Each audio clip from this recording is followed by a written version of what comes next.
Hi, my name's Bex Allen. I'm one of the Marine Conservation Officers for the Cornwall Wildlife Trust. After a flurry of sightings over the new year, it looks like humpback season is back with us. For the last few years, these beautiful and exciting animals have been gracing us with their presence.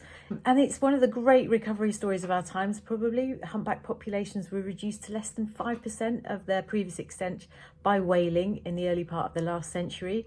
And then humpback whaling was banned in the 1960s, and then there was a final moratorium on whaling in 1985, and since then their populations have gradually grown and increased. Maybe they're revisiting some of their previous haunts. So that's all good news. However, we do feel like with these whales, they are here at a time of year that's a bit unusual. Usually humpbacks should be sort of migrating further south and spending time in the tropics during the winter.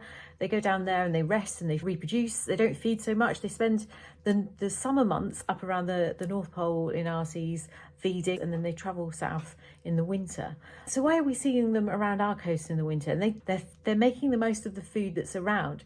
And so perhaps these might be younger animals that haven't managed to feed enough in the summer and are exploiting these new resources before they've finished their final migrations.